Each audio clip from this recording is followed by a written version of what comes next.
25, 2025. Yes, it is a Saturday, and we are still here. The ministers are still here. We've been doing a briefing every day since Wednesday, and we will not stop providing information to the public. Our Prime Minister has been very clear that it is important that we continue to communicate to Jamaica. And so we're here, we will be here throughout the storm. We'll be here providing the information that all of Jamaica needs. Rest assured, all of your ministers are working. They are working really hard to ensure that the entire government apparatus is ready for this storm. And so this morning, we have some ministers here with us. Obviously, we have the key person responsible for coordinating everything, which is the Honorable Desmond Mackenzie, our Minister of Local Government and Community Development. We also have Minister Vaz here with us, who's going to give you some very critical updates. We also have Minister Matthew Samuda with us, and we will also have Minister Floyd Green. We have our reps from ODPEM 2 and Met Service will be coming up shortly to give you an update on where this storm is. I know there's a lot of fatigue. This morning I had one person call and say that they're just suffering from a lot of anxiety, because usually we know a hurricane comes after a few days. You know, you see the hurricane. We've seen this hurricane just linger. And so I know there's a lot of stress. And so we say to you, listen to these ministers, listen to the official sources, and we are giving you the best information we can so that you and your family can be safe. And so we're going to start with Minister Vaz this morning, who's giving you some critical updates. Good morning, Jamaica. Not sure how good the morning is, but we are here alive and well, so we give God thanks. So everything else remains based on the two last updates that I gave yesterday and the day before, save and except for 4 areas of my portfolio responsibility. Let me start with the airports. It is very important that persons know so that they can plan. So we'd have indicated this morning that both the Norman Manley International Airport and the Sangster International Airport in Montego Bay would remain open for today's scheduled flights. Subsequent to that, I've had a conversation with airports authorities before coming here, and a decision has been taken to close Norman Manley International Airport after the last flight that is scheduled to arrive in Jamaica at 8 p.m. tonight. So let me say that we would categorize it as 8 p.m. or the last arriving flight. So if the flight is delayed for any reason, it will be accommodated, but all flights will be accommodated today at both Norman Manley International Airport and Sangster International. So my recommendation for those of you who want to get back to Jamaica or to get out of Jamaica, try and change your arrangements to get out today, meaning Saturday. We will have a meeting at 2 p.m. today to discuss the closure of the Sangster International Airport, MBJ. So we will advise you after the 2 o'clock meeting today as to the closing time for that. This is important for many reasons, both for our locals to get in and get out, but also for our tourism industry. So as we speak now, they are trying, the hotels are in communication through the Ministry of Tourism to communicate with the airlines to make sure that they increase their capacity loads in terms of the different planes and configurations to try and get out as many of those that are vacationing in Jamaica and want to get out, obviously, before the storm or the hurricane. So that in itself will bring clarity, and I hope that this message will go out far and wide. The next one is for JPS, and I have an update that I received minutes ago that I will share with you. At 9 o'clock this morning, there were 275 customers without electricity, broken down as follows. 95 customers in the west, 40 in central Jamaica, and 140 in eastern Jamaica. There are no widespread outages at this time. Each outage addresses on average 2 customers. The major cause of outages are trees on lines due to the high soil saturation levels. Approximately 550 persons are positioned and responding. This includes JPS employees, local contractors, and overseas line workers, for which I can confirm that 71 are actually in island as we speak, which is a big difference from Hurricane Beryl. There are no major incidents currently on the electricity system. System is stable and JPS has been responding accordingly. So, as of right now, we have a stable electricity supply, and basically the number of outages as we speak on the eve of a storm or a hurricane is actually lower than when we are not in this mode. So I'll keep the country updated fully on that. The toll, we are waiting and expecting to give a directive to open the toll booths closer to the time of the storm or the hurricane. As of right now, the buildup is not bad. We are monitoring it, and I have already signed an order that just needs to be dated so that it can be effected immediately. So once we see it, and I suspect probably closer to Monday, with the big impact coming between Monday night and Tuesday, that would when the necessity would arise. But more importantly, I'm also giving a directive that once the storm or the hurricane passes, that we open the toll for emergency services and, of course, other persons who want to go to check on their family, their businesses, etc. So we have a pre and a post plan for toll.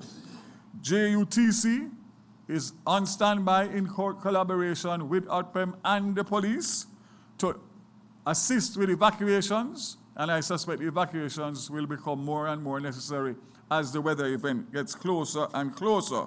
So I can say that that also is in place. So as it relates to the telcos and Petrojam and all the other reports I gave in the days recently, all remain on standby. Everybody is in ready position. And the only thing that I would say before closing is to make an appeal to all Jamaicans. Do not take this lightly. It is coincidental that we had 37 years between Charlie and Gilbert, and 37 years exactly between Gilbert and Melissa. Those of us who are around for Gilbert know exactly what, but there's many that did not experience it. So I'm saying to you, safety is priority, and being smart helps a lot. Don't make foolish decisions. Don't make stupid decisions, like coming out in the middle of the storm to see what's happening. Please, I'm making a special appeal because we are in a very, very serious time over this next few days, and we need all Jamaica to band together, and most importantly, prayers up, up, up for every single Jamaican and Jamaica, land we love. God bless Jamaica.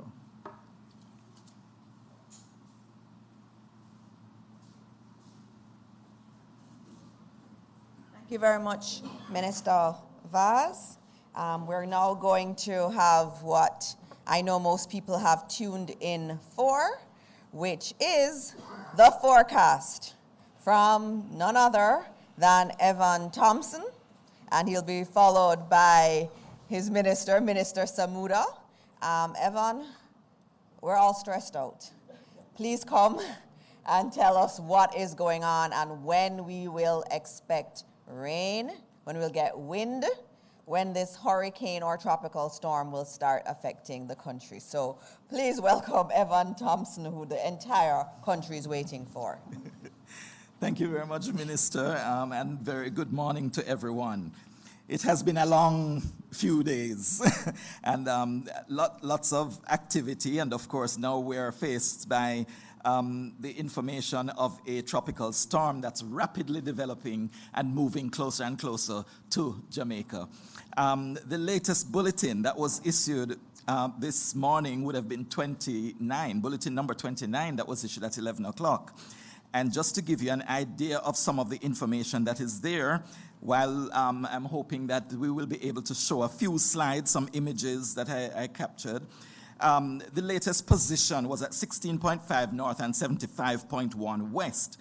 Now that means that the system still has not moved very much. The movement has still only been about 2 miles per hour. And that has been the situation for the past 24 hours. No significant movement. There has been some strengthening, however, where the system has actually moved from a storm at wind speeds of 45 kilometers per hour to 60 to 65, and now reaching 110 kilometers per hour. At 119 kilometers per hour, it would be classified as a hurricane. So it is really on the brink of becoming a hurricane, moving still toward Jamaica. The expectation, well, the system is currently moving toward the northwest, and that is or west-northwest, and that is at just 1 mile per hour. And it is packing winds, as I said, of 110 kilometers per hour. Now that system is expected to continue moving toward the west-northwest. You would see one image here that gives you an idea of what the mass of clouds associated with the system look like. And if you look into that black area, at the center of the black, almost a circle, you'll see where the eye of the system is located. Very little movement, but it is drifting closer to the island of Jamaica, the eastern part of Jamaica, that's moving toward the northwest at only 1 mile or 2 miles per hour. Now it's expected to continue that motion throughout much of today, and then it is going to be moving toward the west, to move westward along the southern. Let me move to something that will show you a little bit more. There we go. If we take a look at this, it might be a bit small for you, but those black circles indicate the position of the system in the projected track. So it's expected to move toward the west, and when it is south of Jamaica, south of Clarendon in particular, it's expected to start moving toward the north. At that time, it is expected to be, all this time it is expected to be a major hurricane, because what we're expecting after today is that there will be rapid intensification of this system. That's a phase that some of these hurricanes go through, especially in these days of climate change. We find that this rapid intensification is becoming much more frequent, where there's a period where they just jump from one category to the next in just a couple of hours. So this is what we are expecting to occur with Tropical Storm Melissa, soon to become Hurricane Melissa. And it will continue to move toward the southern coastline of Jamaica. It should make impact with the coastline by Tuesday morning. Tuesday morning. Today is Saturday morning. So we have about 3 days of movement. During this period, we will be experiencing quite a bit of rainfall, because the rains are expected to begin any time now. You would have experienced some brief showers already. But because of that cloud mass that you would see on the earlier image, I'll show you this one in a little while. Well, we can take a look at this closer one. You'll see that we are basically starting to experience the rainfall, Jamaica to the western side, the left side of the image. So the system will continue to advance closer to us. So we'll be into more of the oranges and the darker shades going into the black as we move through this weekend. So much of that rainfall will be moving across Jamaica, and that, of course, will be producing significant flooding over sections of the country. That is what would be expected with this amount of rainfall. The projection, I'll show you this chart, which shows us in that pink area. This is where the rainfall is expected what it's expected to look like, where the rain is concerned. And we're seeing that in the chart to the right, it shows 20 to 30 inches of rainfall. This is really an estimate, a better guide actually suggests that it will be more like 15 to 25 millimeters, 15 to 25 inches of rainfall that will move across Jamaica over the next few days. That is significant. When we have 2 inches of rainfall, it's whole heap of rainfall. So when we talk about 15 to 25, this is much more than, oh, that's somebody else's phone, I assume. Right, this is much more than you can even imagine to experience. This is a major rain-producing event. It is considered to be producing catastrophic flooding. In some cases, they say life-threatening. We have already heard about some lives being lost in Haiti, and this is because of this system. So we must take every precaution when it comes to the rainfall.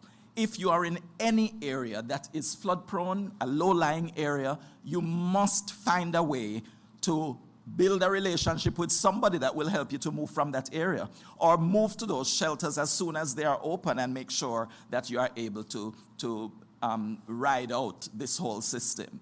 Now, it's going to be here for a long time. This system, as I said from the earlier picture, lots of rainfall, and it will be with us for a good 5 days or so.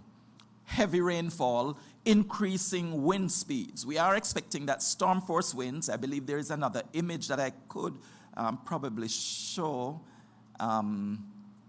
if I got it in, probably not.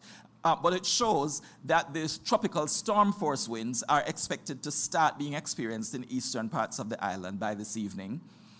And then as we go through tomorrow, those storm force winds will continue right across the country. We expect that we will experience the hurricane force winds starting to impact the island on Monday morning. It's likely that it will be Monday morning. So we are going to go through almost 48 hours of storm force winds affecting sections of the island before the hurricane force winds actually begin to impact us. And that is expected to continue right through Monday, right through Tuesday, right through Wednesday. And then we could be starting to experience some weakening in terms of the wind speeds. But hurricanes have a way, even if the center has moved away from you, the impact of the system usually continues for another 2 days. So expect that throughout next week, we will be impacted by this system. It will be very difficult to move around. It will not be, even after the system has basically said that it is moving away. I had a discussion with representatives from the National Hurricane Center in the US just before I came here. And they were saying that the kind of rainfall that we're experiencing, that we will be experiencing, is going to prevent us from actually even doing some of the usual activities immediately after the system center moves off the island. We're going to be prevented because of blocked roads, because of landslides, because of the amount of water that remains over the country, that it's going to be very difficult to move around, assuming that all of this pans out the way that is being projected at this time. So it will be a major hurricane. What is projected right now is that it will be a Category 4 hurricane that makes impact on the island. It will likely decrease as it moves toward the north coast, but a Category 4 hurricane is more than we have experienced before moving across the island. Gilbert was a Category 3 hurricane when it moved over Jamaica. It became Category 4 when it was heading to the Cayman Islands. Ivan was a Category 4 hurricane, yes, but the center did not pass over the island. Beryl was also a Category 4 hurricane, but it also did not impact us with a landfall. It was a direct hit because we got the heavy rainfall and the associated weather, but it did not move over the island in terms of the center of the system. We have not had this experience before, so it's important for us to consider this as an extraordinary situation. As you can see, the center is expected to move off the island later on Tuesday, but the conditions are expected to linger even as the situation, as the center or as the hurricane itself starts to move even over eastern Cuba. We will continue to experience spiral bands from the system moving across the island. Those can produce more torrential rainfall. Lots more of the flooding is likely to take place even after the eye of the system has moved off the country. So those are the images that I wanted to share with you at this time. There is also the concern of storm surge. This is something that is often overlooked, but we will recall that back in the time in 2004 with Hurricane Ivan, we had storm surge that completely demolished an entire community, Caribbean Terrace in St. Andrew, near to the Palisados area. But that community no longer exists in the way that it used to because of storm surge. We would also know that with Ivan and with Dean in 2007, and even with Beryl, we had significant storm surge on the southern coastline in Rocky Point, in Portland Cottage of Clarendon, and there are other areas on the south coast that also were affected by storm surge. Now, storm surge is also a flooding event. But it is not the flooding from the rainfall. It is flooding that comes in with the waters of the sea. With these tremendous winds that a Category 4 hurricane could produce, that will push the water onto the shoreline from the water of the sea onto the shoreline. And with it pulling back into the sea, it takes even houses and communities possibly back into the sea along with it. So if you are living anywhere near a coastline, it is important that you pay attention to the fact that storm surge is a real potential. What will make a difference in terms of how badly you're affected by the storm surge is where exactly the center makes landfall. On the right side, or the eastern side of that center, the storm surge will be at its maximum. So if the center of the system passes over western Clarendon, for example, along the coast, the eastern part of Clarendon will experience significant storm surge, and this could be up to like 8 feet or maybe more. So we will give you more details later in our later bulletins of the height of the storm surge. We'll try to see if we can also produce some maps that will indicate how far inland the storm surge will impact, so that those persons who are some distance from the coastline but still in the low-lying area would also have an idea of what to expect. Of course, that's where we are concerned with places, even in the St. Andrew, Kingston area, even coastal St. Catherine, that could be affected by storm surge.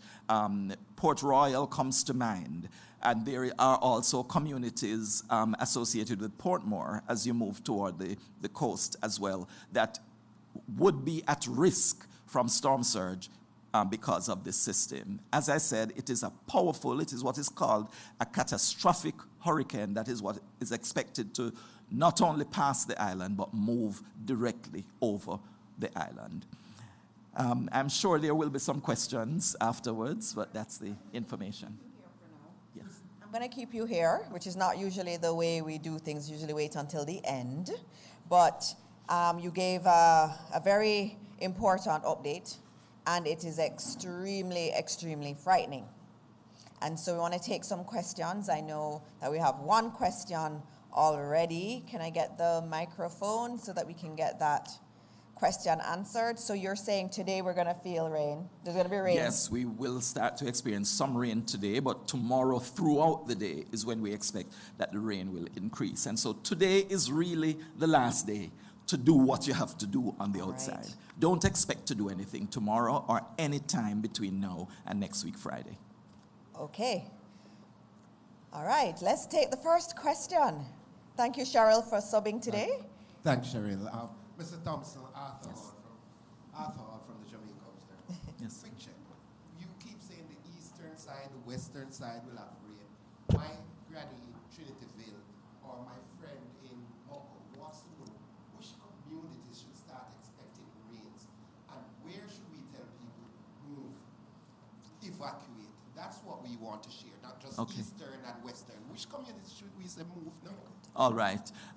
As the system, thank you, Arthur, for the question. As the system moves closer and closer to the island, we will start to experience the heavy rainfall. Mainly, I would start by saying in eastern parts of the island, but then I'll continue by saying parts of St. Thomas. I won't be able to name communities, but as we move across St. Thomas, Portland, the Kingston and St. Andrew area, that's where the rainfall is going to start. As it progresses, then we'll start to see St. Mary being included. All the communities in St. Mary will be moving over to St. Catherine, moving over to Clarendon and Manchester, and in the north, to some extent, St. Anne. But because the system is going to be approaching more from the southern side, below the country, if you're looking at the map, we're going to experience more of the rainfall at that point as we go through Sunday and into Monday.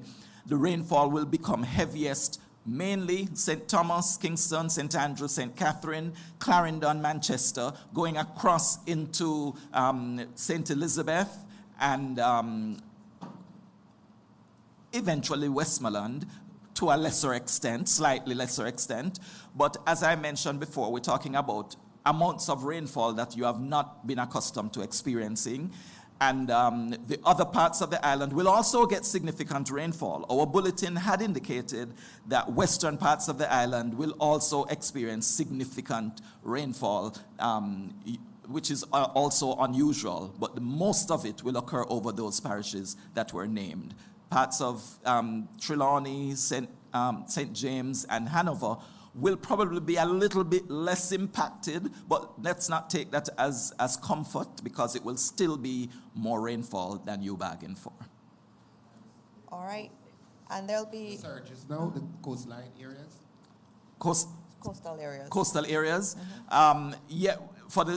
In terms of the storm surge, for the storm surge coastal areas, we are expecting that parts of Clarendon, St. Catherine, Kingston, St. Andrew, and St. Thomas will be most impacted by the storm surge. So the coastal areas of those parishes should be really watching. I understand that our fishermen have for the most part, moved in. People are commenting that they're seeing all the fishers coming in, and I take that as a good sign. Hopefully they are securing their vessels and making sure that they would be able to ride out the storm at home.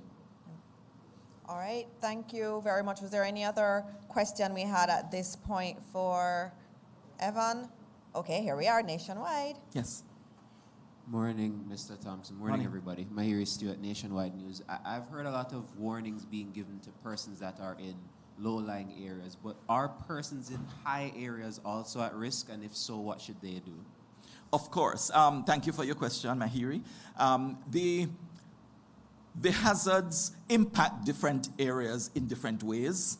But if you are living in a hilly area, there is the landslide hazard that is a real possibility, is an eventuality. It is going to occur. We're going to have landslides, and some areas are well known for land slippages. Others might not be as well known, but because the soil is already basically saturated, and with the extent of rainfall expected, we're going to have more communities along hill slopes, steep hill slopes, that will be impacted by landslides.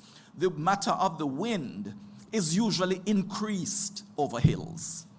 If you are living on a hillside or on a mountains, it's lovely views from there, but it also puts you at increased risk for wind damage.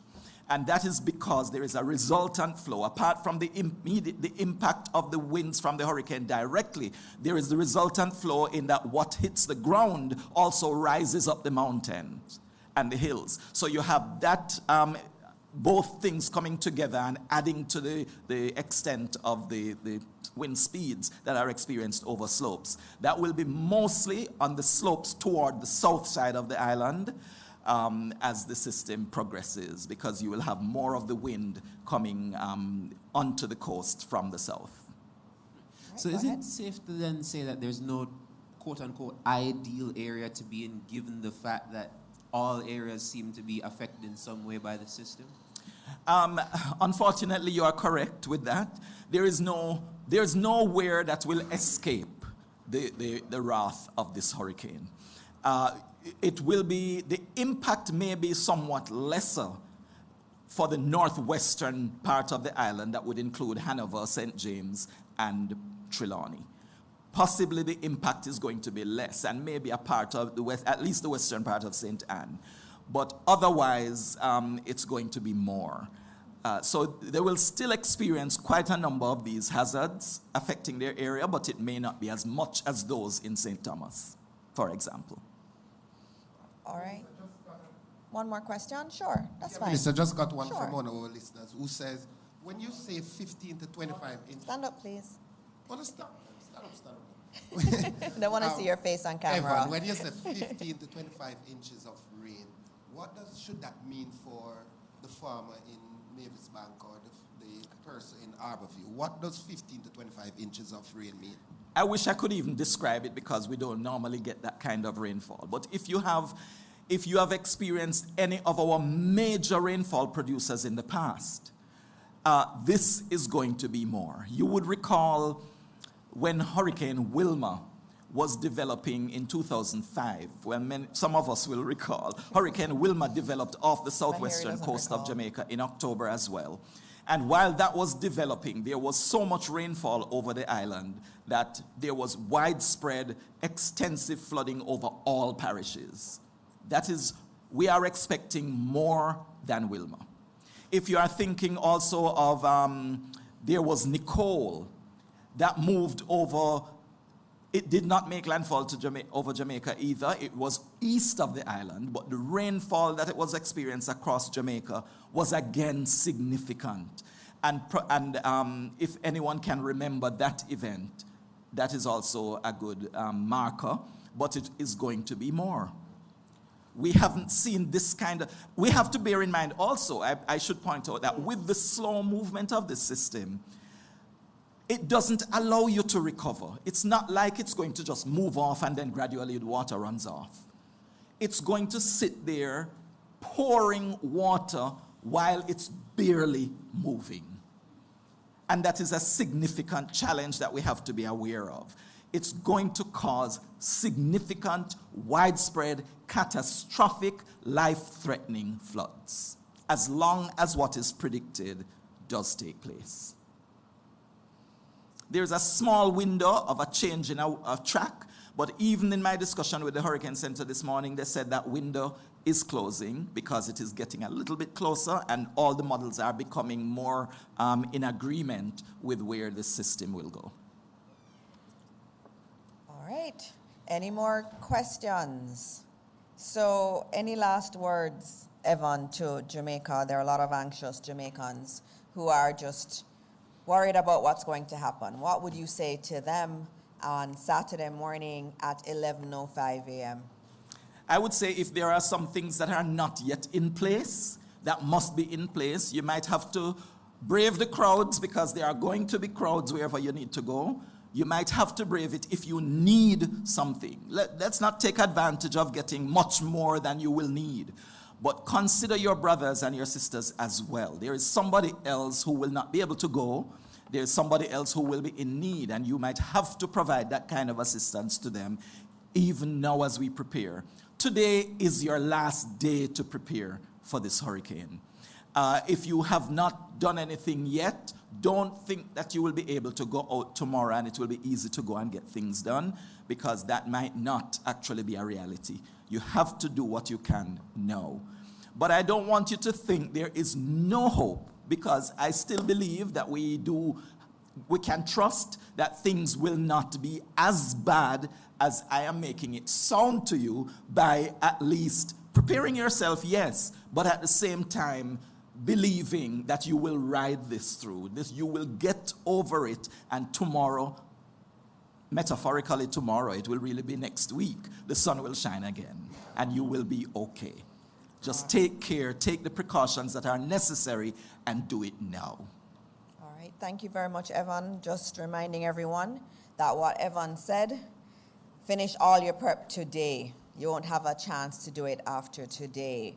And you're gonna start feeling the tropical storm, winds and the rain is coming from today. He also said something, which was that we must expect more rainfall than we've gotten from any of the other systems we can remember. So we have to take this very, very seriously. And Evan, we are so grateful to have you in the government service, and you will continue. I'm assuring you that we'll continue to hear from Evan. He will come on periodically. If we can't do the briefings in this room, we will find a way to get the information to you nevertheless. Thank you, Evan. You're welcome. Up next, we have Minister Matthew Samuda, our Minister of Water, Environment and Climate Change. Minister, morning. Thank you, Minister Dixon. Colleague ministers, heads of agency, permanent secretaries, members of the media, Jamaicans all. We started the very first press briefing, Minister Dixon, by saying that it was not time to panic, but time to prepare. Well, Jamaicans, it's still not time to panic, but the time for preparation is running out. From that perspective, I want to not thank Evan for his words, but thank him for the hours that he and his team have been putting in, certainly over the last 2 or so weeks, in monitoring this critical weather system. The Met Service is operating 24 hours a day, as it always does, but operating at full throttle to ensure that the information that we all need to prepare and to plan is indeed made available. But to Mr. Hall from the Observer's question, let us not have anyone in Jamaica in any corner think that they will escape effect. Let us be clear with every Jamaican that this is a large, slow-moving, dangerous storm, and that it is in your interest to A, listen to reputable news sources, B, ignore sources that are proven to be misinformation on a regular basis, and to tune to those sources that we have told you about before so that you have the accurate information in a timely fashion that allows you to plan and take the appropriate action. These sources, as we have said, Minister Dixon, are the JIS through the Ministry of Education and Information, certainly the Ministry of Local Government and ODPEM, the Met Services channels, the Prime Minister's channels, the Office of the Prime Minister's channels, the Ministry of Water, Environment and Climate Change channels. Stick to official government sources and reputable media houses for your briefings and for your updates as to the state of the storm, because it is a slow-moving, very wet, very dangerous storm. And we all know the areas that are affected by flood, by land slippage, and certainly that are affected because of being marooned when they are cut off because of trees falling. So stick to the reputable sources. Beyond that, I want to update the country that NWC's emergency protocols are now all in place. We have taken an additional step from the updates which were provided yesterday. We have moved to secure power supply additionally for our loading bays, for our trucking services. We have also moved to secure accommodation very close to our loading bays for the officers who will be needed to be in place so that trucks can immediately start to move once we have the all clear from ODPEM to start distributing water, even while we turn on additional systems. Now, as we have said in the past, priority is given to hospitals, infirmaries, and indeed places of detention, and of course places of safety for our children, because that is where they are unable to help themselves in a particular way. But we can assure you that what we have updated is indeed in place. The steps we have taken for power supply, we believe, make us more resilient, certainly than we were a year ago, and we will continue to build on that resilience. But now is the time, as we believe we're wrapping up our preparations for the event. As Evan has said, we expect to start experiencing storm conditions this evening. Sometime tomorrow, we will close off our intakes so that we reduce siltation in our reservoirs and major storage areas so that we're able to restart the systems as soon as our energy supply turns on, either the temporary energy supply or JPS. This is a serious storm, but we are working with our international partners, certainly through the National Hurricane Center, who coordinate their information through the Met Service to give you the information that you need. We can confirm that we're working with all of our local partners also to make sure that we're able to respond to need for urgent water supply immediately after the storm, Minister Dixon. So with that, I will take my leave and head out. Thank you. You can't go yet. We have a meeting after this. Up next, we have a very important update from a very important minister, Minister Green. And agriculture is the backbone of this country. And as you heard from Evan in terms of the amount of rainfall that we are expecting, there is a threat there, and also our fisher folk have been listening to you, Minister, and we thank you for your guidance. We see you out there doing the work. We see you all over St. Elizabeth and also briefing farmers. And so this morning we get to hear from Minister Floyd Green on his efforts and the efforts of his ministry. Minister.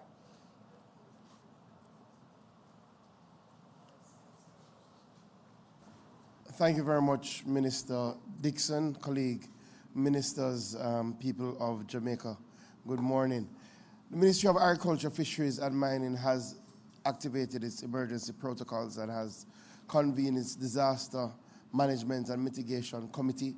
Our first phase has been to issue various advisories to our farmers and fishers around what to do in the event of this storm. Clearly, we now see that as the week has gone on, the storm has strengthened, and it appears based on the forecast, we are certain to get significant rain and significant wind. As such, we've been saying to our different types of farmers to take necessary precautions. Firstly, for them to be out there harvesting if they can. We have been working with a number of our farmers, our fruit farmers, our pepper farmers, to harvest what they have, to work with our agro-processes, to provide those items so that they can minimize their losses. Additionally, we've been saying to our livestock farmers to ensure that they have sufficient feed for their animals, ensure that they have sufficient clean water for their animals.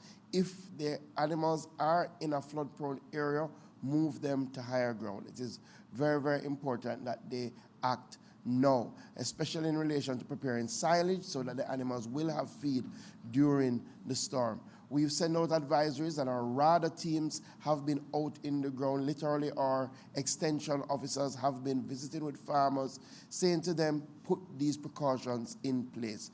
Clear your drains so that you can have the free flow of water. If you're banana and planting farmers, please get rid of the overhanging trees, prop up your plants, store your chemicals in a dry place. We know with a lot of rain comes the onset of fungus. You need to have your fungicides, store them so that when it is clear, and this is a very important part, we don't want anybody to be trying to venture out in the weather event to try to save their crops and animals. Oftentimes, that causes loss of life. So make these preparations now. Put your chemicals in a safe place so that when it is clear, you can get out there and you can get back to what we love to do.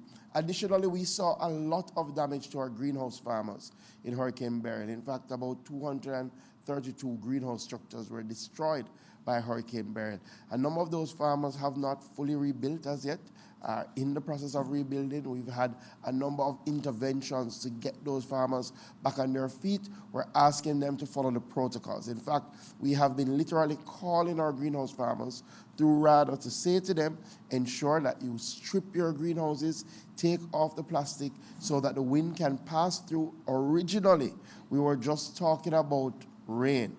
But as we have seen, based on the trajectory of the storm, which will likely become a hurricane, then we're going to have significant wind. So we're asking our farmers to follow the protocol. So the RADA team is out. Also, our Agro-Invest Corporation has been working with our agri-parks, looking at critical drains, trying to clean those drains so that we can reduce the impact of flooding. As such, the Sugar Company of Jamaica as well has been undertaking that, has been directed to undertake those works. In relation to our fishers, our message has been very, very clear.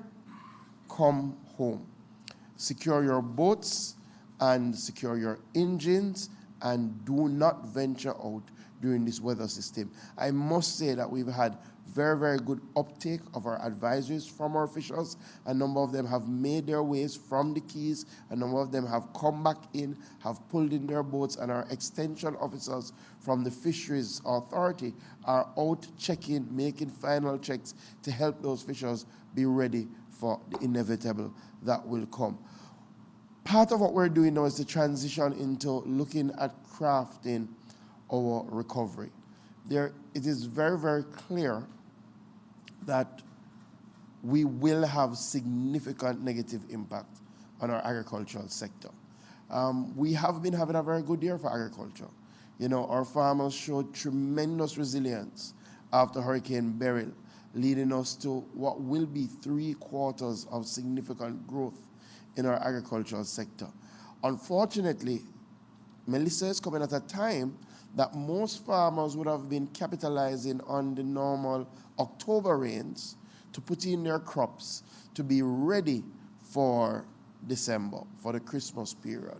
And as such, there is a lot at risk on the agricultural side. So we've already started to craft a disaster recovery plan.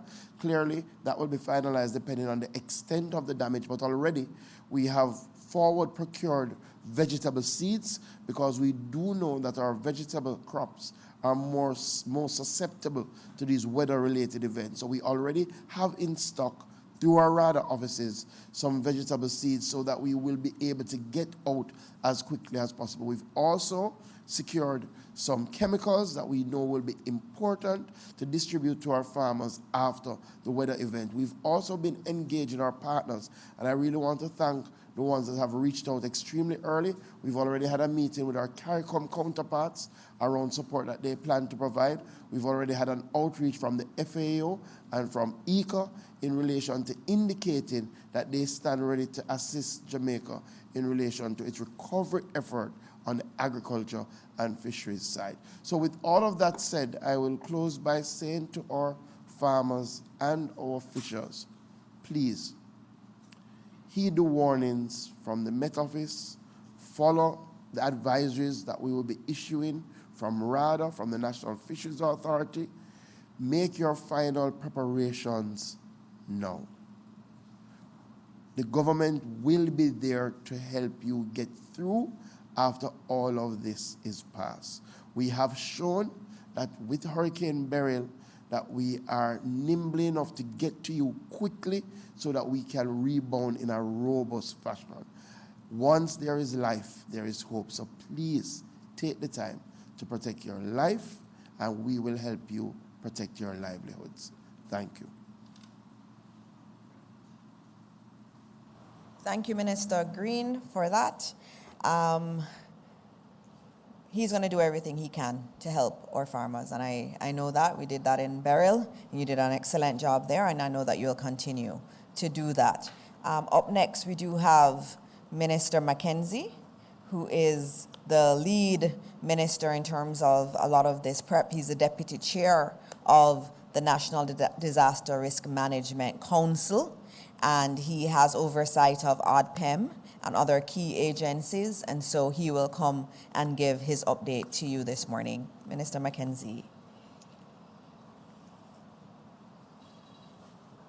Thank you, Minister.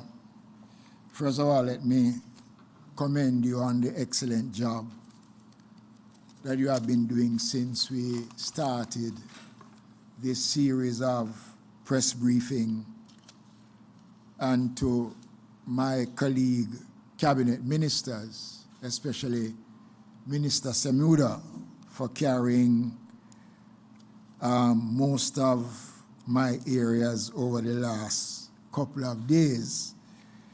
And one of those days got you into some problems, but you were good enough to get out of it. Today is a day that many of us is contemplating as to what the outcome starting today will be. I want to start off by saying that Jamaica is in the top 5 most disastrous countries in the world. We sit in the middle of the earthquake fault line, and we are exposed to natural disasters. the pending impact of Melissa is not something that as a country we should take lightly. And even yesterday, engaging with some fellow Jamaicans, their argument is that we are a God-blessed country and we are gifted and the system will pass. Well, the Bible also reminds us that God helps those who help themselves.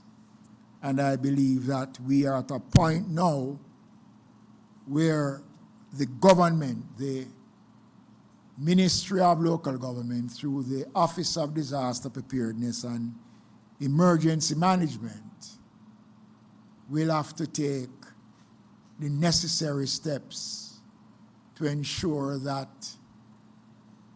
we put in place the systems which exist that gives us the powers under the Disaster Act to ensure that Jamaicans comply and Jamaicans do what is necessary. Later on this afternoon, I'll be meeting with all the mayors.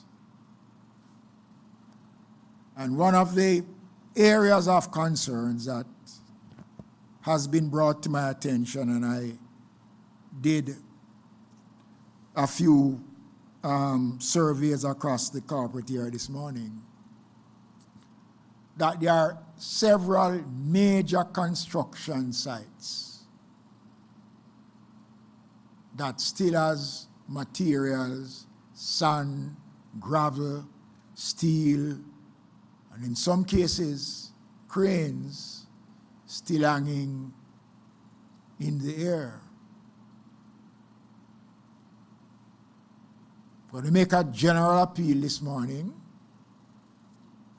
to all construction sites, not just only in the corporate here, but right across the country, that they must start to take the necessary steps to remove cranes, steels, sand, blocks, which will only contribute more to the blocking of our drains and can have devastating effects on individuals, people's property, and can result in extreme damage.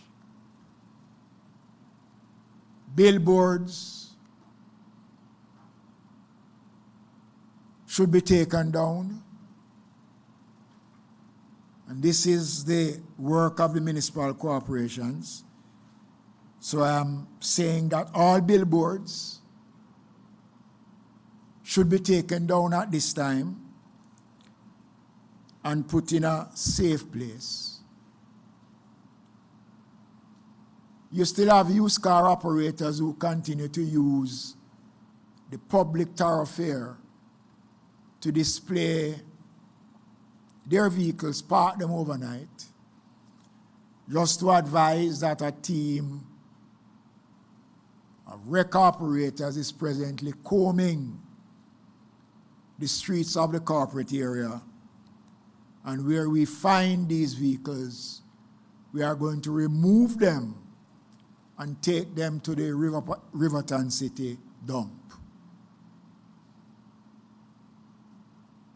We cannot afford to create human missiles that will hurt persons during this period. I am asking for the cooperation of those persons that I have just outlined a while ago. There has been some controversy coming from the opposition as it relates to the funds that they are claiming that they have not gotten to spend. And I want to spend a couple of minutes on it because I don't want the country to believe that this administration or myself as the minister in any way is playing politics with emergency. The municipal corporations, by law, is required to hold a percentage of the parochial revenue funds that they have. And the purpose of that is to respond to emergencies. Those funds should not be spent unless an emergency such as the one we are experiencing now is happening. And they are required to seek the permission of the ministry to spend those funds, because previously, before, that funds were used to do other things outside of emergencies. And in fairness to some of the MCs, they have been using the SGR, and they have said it publicly in response to the call. Some have not, because they have exhausted the SGR on other issues that are not emergency related. And they are therefore looking to the Ministry of Local Government to supplement what they have used outside of what is required. Funds have been earmarked. They were advised that they could use 2 months of the parochial revenue funds for drain cleaning. And I want the country to understand that the municipal corporations generate their own source of revenues that they can spend at their own ledger, that the ministry has nothing to do with. So the municipal corporations can find funds to do the work that is necessary. And I note that the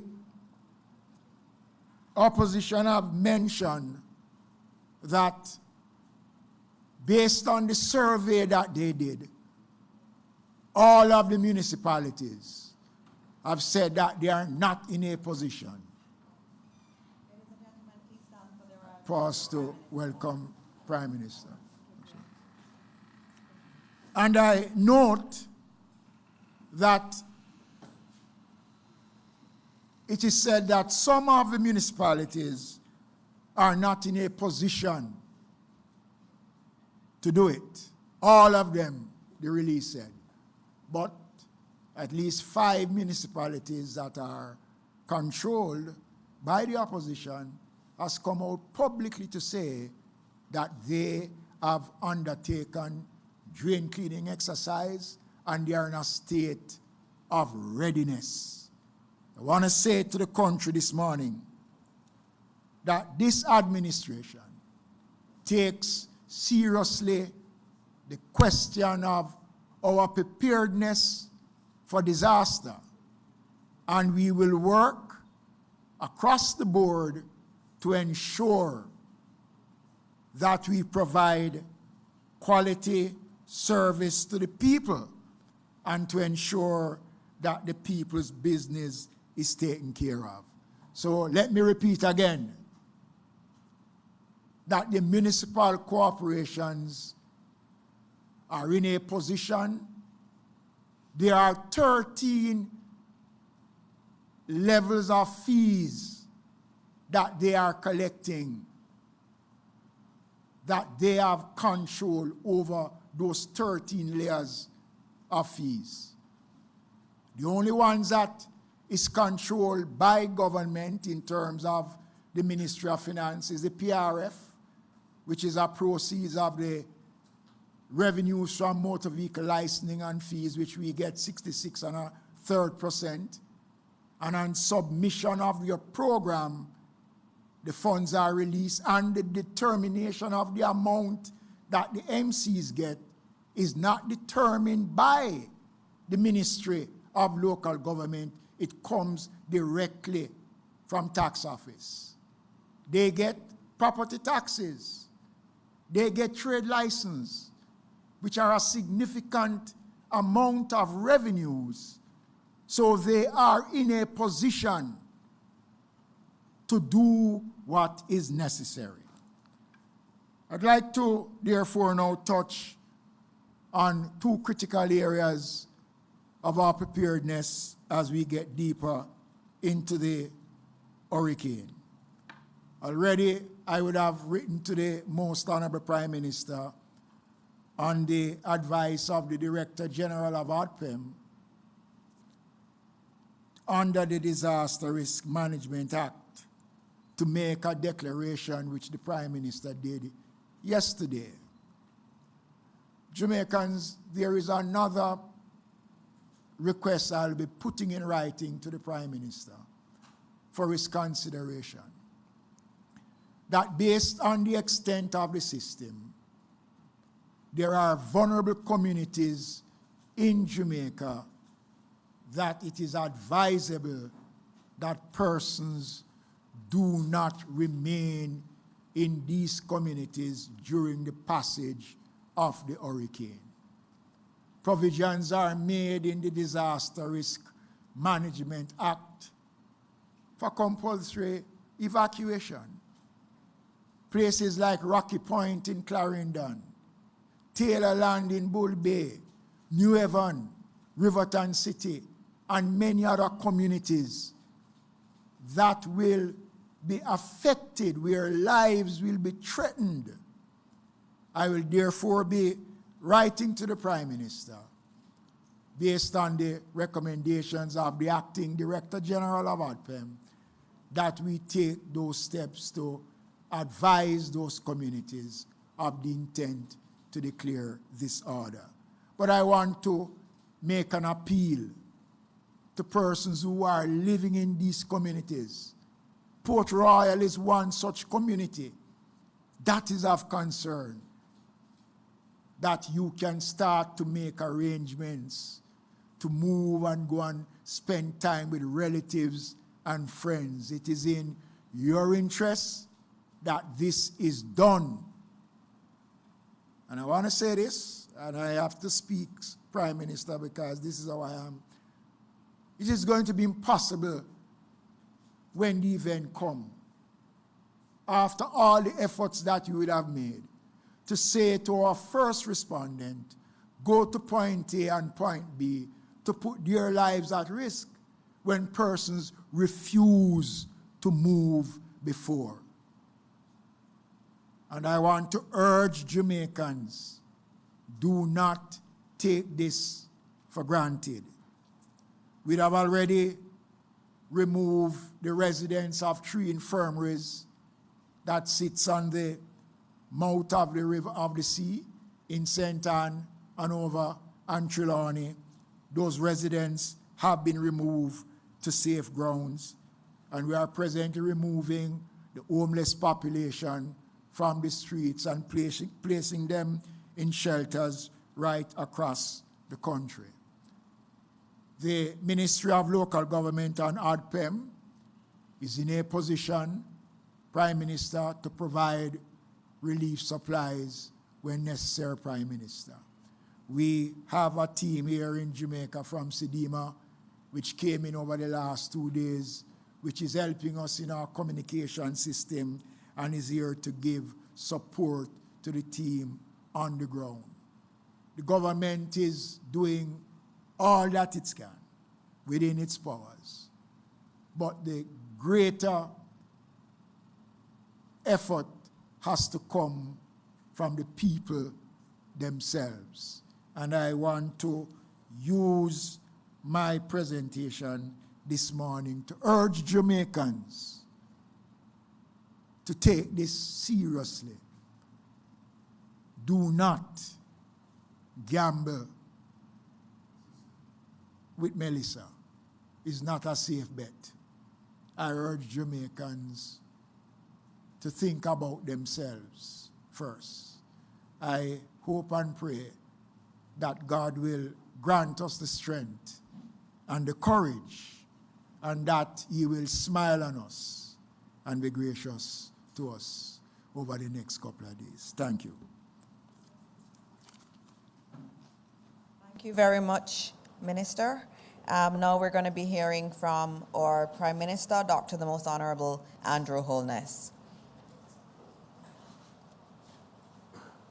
Thank you, PM. Thank you, Minister. Good morning, Jamaicans here and overseas who may be watching this press briefing. Firstly, a few comments on the system itself.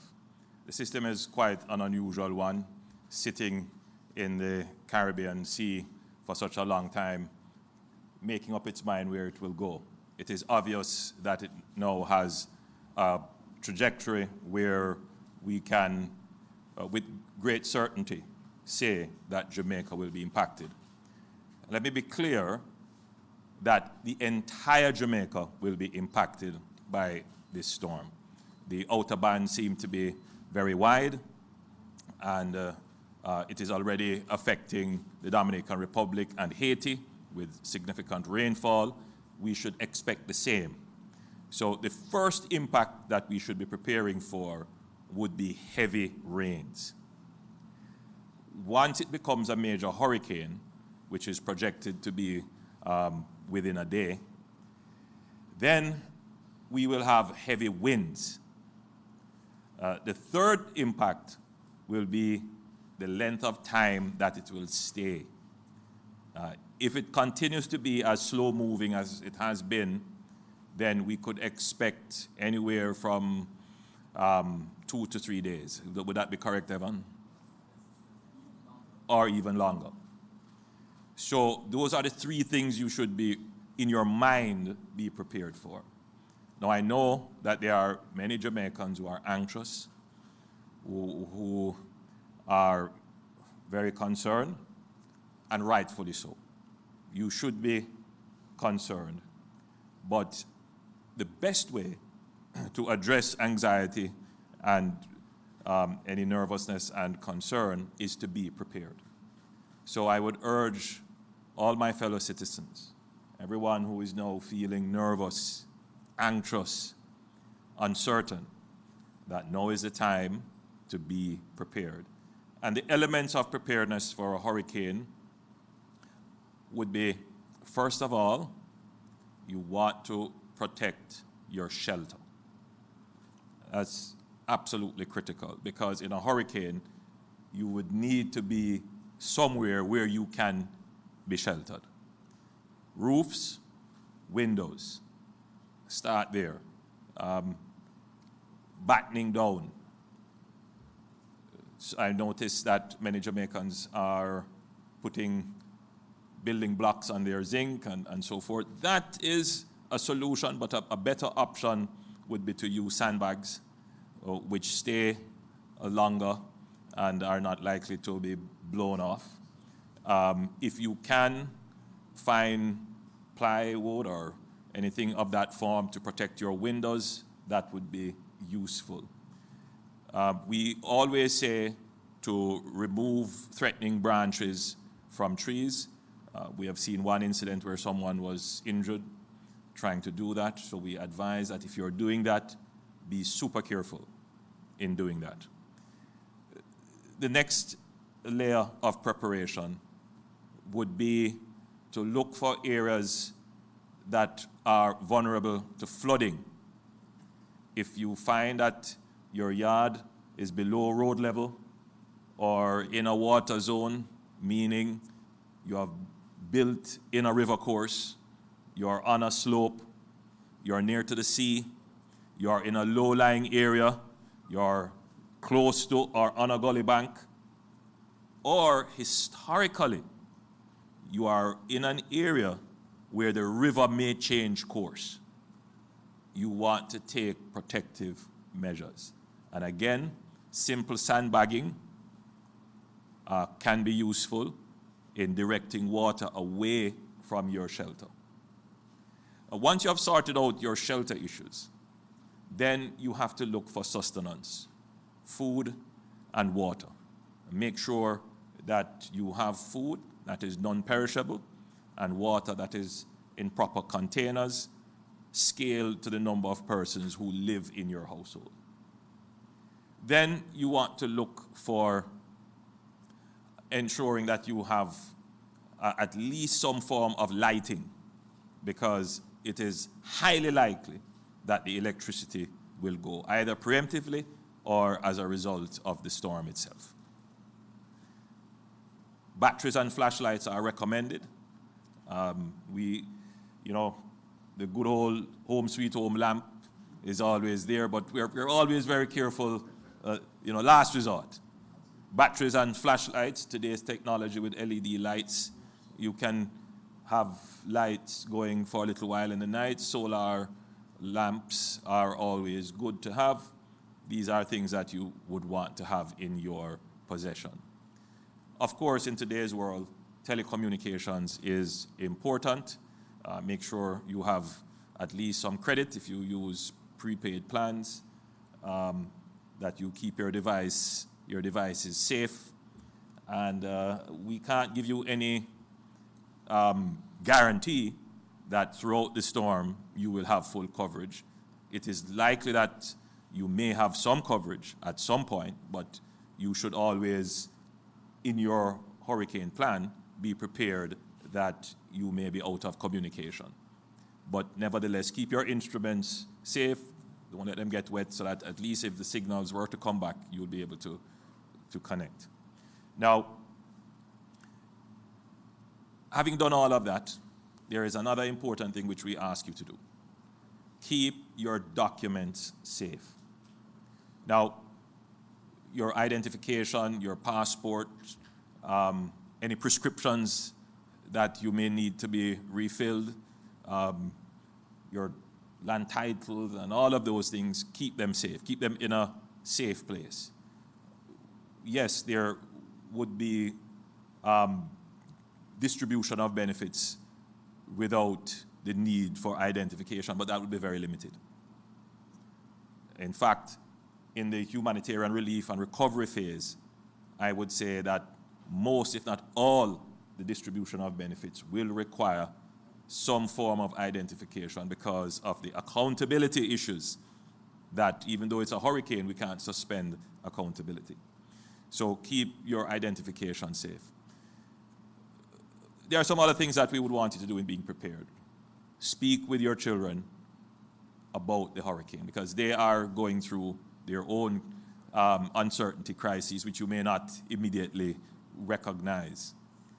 They may not take it seriously. Some may think of it as fun, and they may run outside and run in the rain playing football, and accidents can happen.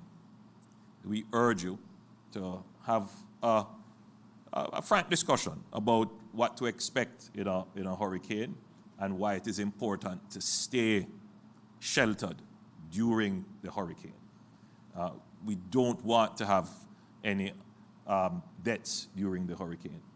And an important part of that is to keep your household inside safe. Outside of that, communities are an important response tool to the hurricane. I remember during Gilbert, the community in which I live, everyone came together. And that helped to keep the community safe. It helped to deal with emergencies, and just good old sitting down, talking, dealing with the challenges that would have occurred. In today's parlance, we say it helps with the mental health. So community is important. Looking on your neighbor, reach out to your neighbor, find out what is happening, ask how you can help, or ask for help. Very important. Outside of that, there is the local government response. And Minister Mackenzie would have addressed this issue of what the local government is tasked and resourced to do. And then there is the national response. Now, I know that at this time, there are many persons who simply have no resources at all.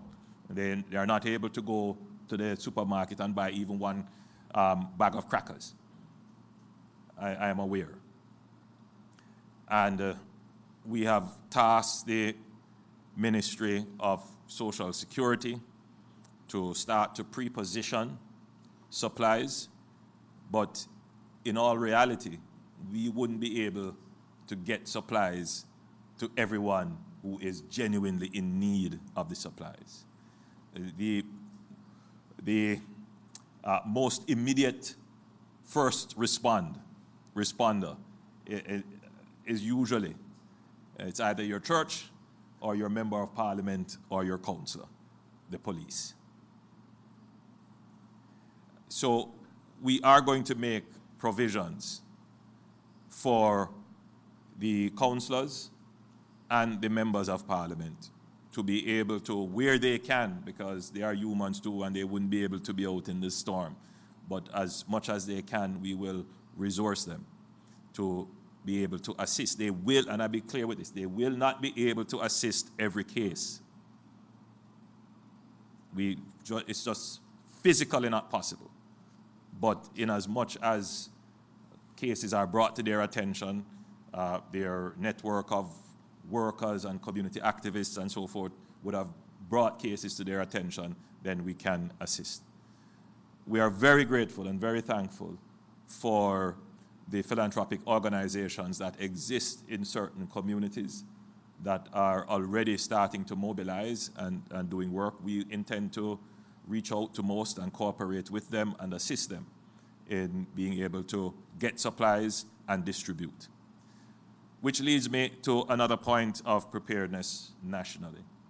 And that at this time, there must be a unified position with all the civic stakeholders and all our political stakeholders.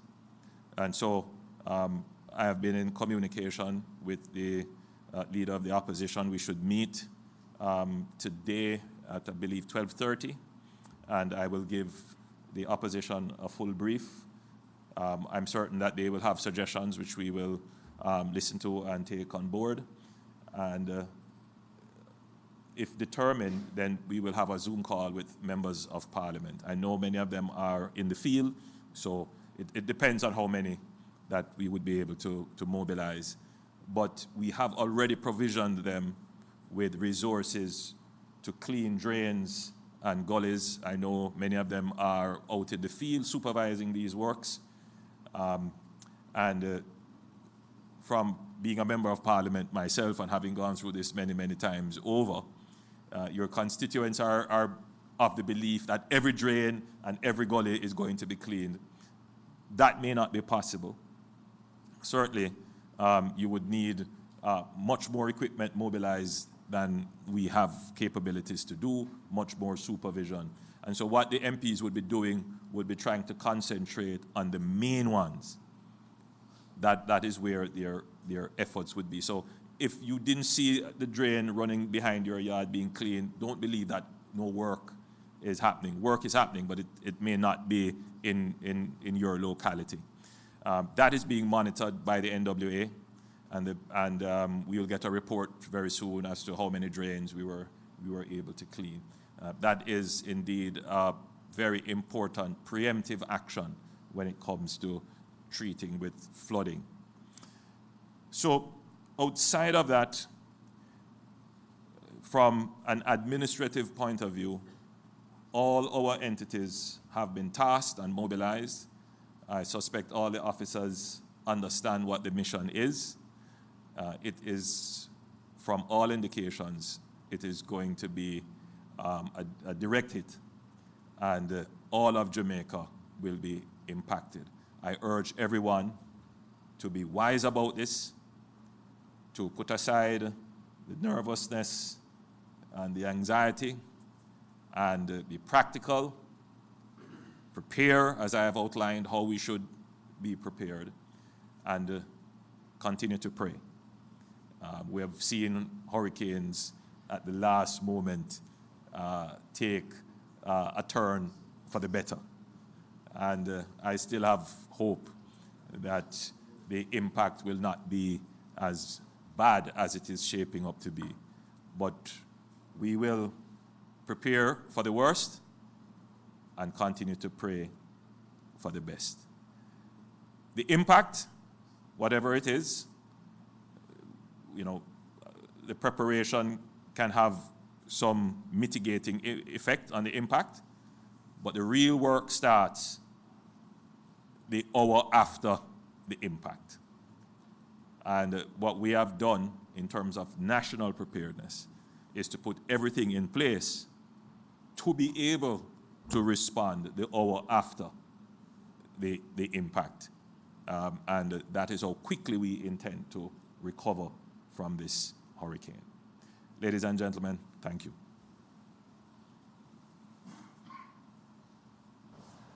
Okay, thank you, everyone. You would have heard earlier from Minister Vaz. You also heard from Minister Mackenzie, Minister Green, and also Minister Samuda.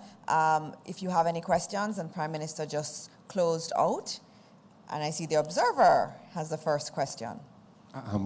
Good morning. Good morning, still Prime Minister. A quick one for you. You speak about the recovery. In your administration had started a cat bond with the World Bank with about US $150 million. Not sure if Hurricane Beryl triggered that catastrophe bond, and is it still in place? Still in place. Still in place. Melissa. Still in place, yes. And how will we trigger it, PM? No, I hope it's not triggered. As I stand here, I don't want it to be triggered. What triggers it? Yeah. It is dependent on the level of damage. And I think it's also dependent on the wind, the wind category. Mm-hmm. So we're hopeful that we don't have significant winds, which would translate to not having significant damage. All right. Nationwide. Morning, Prime Minister. Morning to the room again.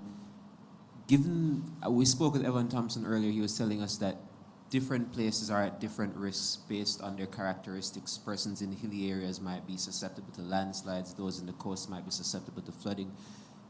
Given that we have MPs in here, the question to all the MPs would be, based on the characteristics of your constituency, are there any special warnings you want to give to the constituents in terms of areas that may be susceptible to a different type of damage compared to somewhere else? Are there any specific instructions? Yeah, I mean, so I don't want to call out areas. I usually leave that to the technical persons because I don't know all the areas.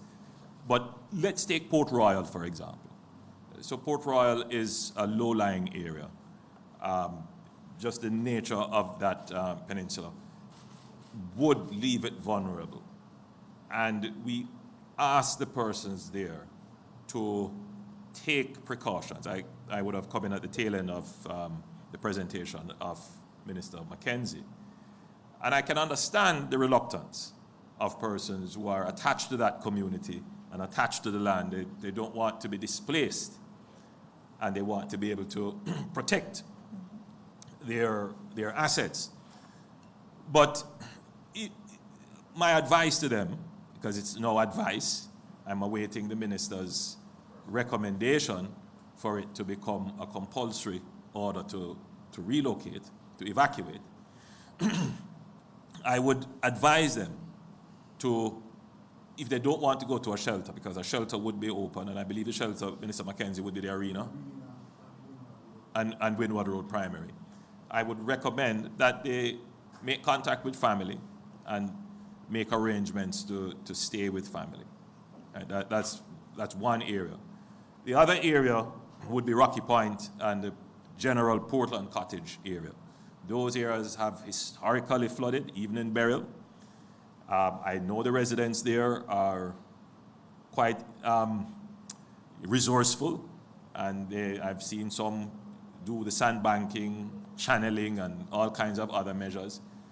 But given not just the severity in terms of the projected wind and rain, but this other dimension of the length of time that it will stay.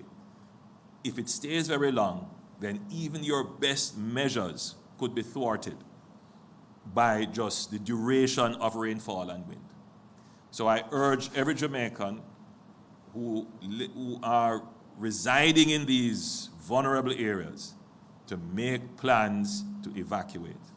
Now, the compulsory evacuation comes with the provision of transportation. We won't be able to do it in all cases, but in most cases, I would say 90% of the cases, we will provide transportation to move you to safe ground.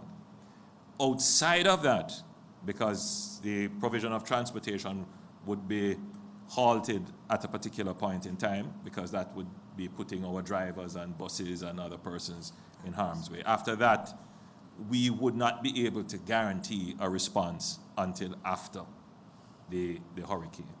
And so I'm just putting it very frankly that if you decide to violate an order to evacuate, you are essentially taking a risk with your life. Right. Thank you. Are there any other questions? None? All right. Thank you. Thank you, Prime Minister. Thank you. And thank you, everyone. And I think Minister Mackenzie just wanted to say something.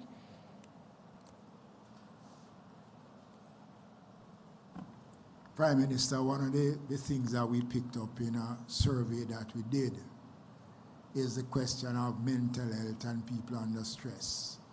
So to advise the public that there will be a medical team within the command center that will be able to respond to calls from individuals who are showing signs and expressing certain kind of tendencies during what is going to be anticipated to be a very, very difficult period, and that will be put in place, and we will make those numbers known shortly before the end of the day. All right, thank you very much. That's a very good point, and Minister Green wants to make one final point too. Just to indicate that we will be closing all our botanical gardens. The botanical gardens do fall under the Ministry of Agriculture, so as of tomorrow, all our botanical gardens will be closed until further notice. All right. Thank you very much, Minister Green. So again, this is our 4th day of doing daily press briefings. We believe it's very important that we keep the nation apprised of everything that's going on. We have to be apprised of everything, and our ministers are working really hard. You see them here. They're in their constituencies also. They're dealing with their ministerial duties. Our Prime Minister has said that we are all on call, and we will continue to keep you updated with the latest information. Evan did a fantastic job this morning, and you were able to ask a lot of questions. We got some of the questions in from the media that were also online, and it is a dire situation, but we continue to pray. And as an administration, we commit to you that we'll continue to keep you informed. So please pay attention to reliable sources. And I want to thank the members of the media. I want to thank all of the media houses for playing these press conferences live so that Jamaicans can have access to it. We will continue to provide information. It may not be in this form. We may have to go online and do some updates online. Evan will be doing that throughout the day. Today we'll be doing that through the weekend and into early next week. There will not be an information vacuum from the administration. And now PM has something else. Several models, and we take the best of the models plus our own indigenous knowledge of our situation to give the best projection. But as an act of God, we have no control over what nature may decide to do, and it can shift, which is why we need to give you the up-to-date information. So we may have said something yesterday or even an hour ago, but the situation has changed. And so we need to bear that in mind. It's very important that we say this, because in the decentralized media world in which we live in, where technically we have citizen journalists and every opinion can be broadcast. The impact of the broadcast of an opinion or information that is not accurate in the time of a disaster can have impactful consequences and can impact the outcome of the efforts. So I'm urging everyone to be, at this time, responsible. Use social media for what it was designed to be, social, not anti-social media. So let's use the media for the positive reassurance. Of course, bring to attention issues that may occur, but don't use it as a means to create depression in the minds of citizens. And many persons going through very difficult times now, as I've said earlier, uncertain times, and we need to be cautious of that. Secondly, I did not recall to mention in my presentation that a part of managing the response to the pandemic is to manage trade and commerce, to ensure that our supermarkets, our shops are properly stocked and that our distributors have stocks in their warehouses. I have been briefed by the Minister of Industry and Commerce that the trades have reported that they have sufficient stock to carry us through the initial phase of the weather event and to carry us even during the relief and recovery phase. One of the challenges we have picked up is that because the hurricane has been not so definitive in when and where, persons may have taken actions that would have seen either the closure of hardwares or supermarkets, and so there are persons who still have not been prepared and are finding it now difficult at the last moment. So I'm going to take this platform. We're not going to be using any of the powers that we could use under the RMA, but we're taking this platform to urge our suppliers and distributors to consider keeping their shops and warehouses and supermarkets open for as long as possible to ensure that our citizens are able to get supplies. I believe that we could do this even up to tomorrow early. Evan? Yeah, well, actually today is the last day to do that kind of... Today?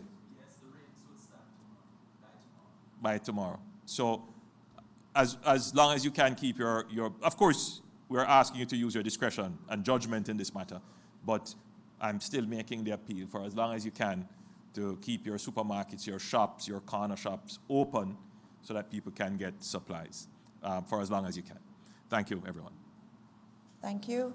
Is there another question? No. Okay. All right. Wonderful. Thank you all. And as I said, we'll continue updating you. Please pay attention to GIS, Met Office, ODPEM, the Prime Minister's page. You will be getting information throughout today, throughout the weekend, and into early next week. It is a hurricane. It is not something that is an exact science. So anything can happen. It can turn. And so we have to make sure that we know what is happening. So please keep informed, and we will keep informing you. And as always, as we end today, we pray that God will continue to bless Jamaica land we love. Thank you.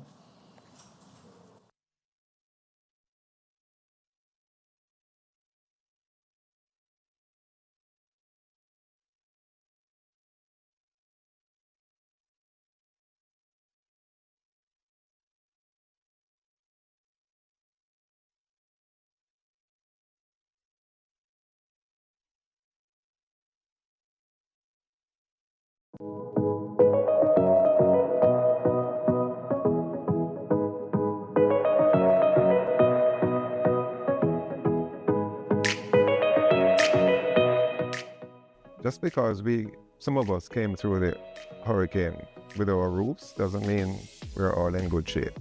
We are now in the hurricane season, so as we stay prepared, here is some important information to help you prepare for whatever storm blows your way. Please go out and check your roofs, because what I saw in St. Elizabeth tells me that even the best looking roofs are not altogether sound.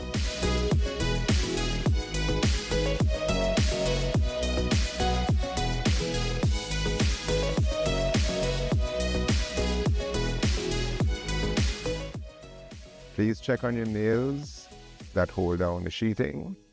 Please check on the lats that hold the sheeting and the lats to the rafters. Please check on your wall plates. Check on your windows for vibrations and stability. Check the roof for vibrations and stability. That is a quick stopgap check and firm up everything, but with screws, not nails. Nails tend to split wood and create a gap where you could have had mud. Go on your rooftops now.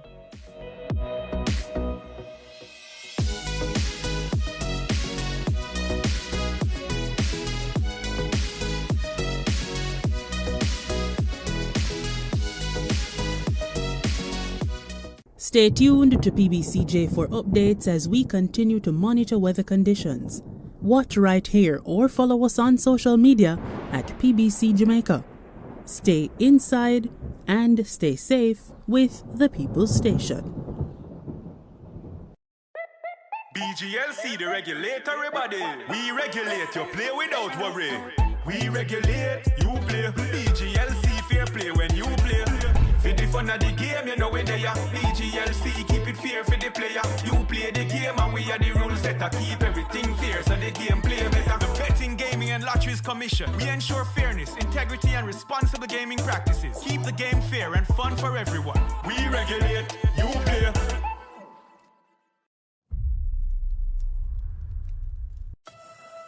From Africa's sprawling grassland, through the temperate forests and frozen Arctic, to the depths of the world's oceans, nature's deadliest assassins roam.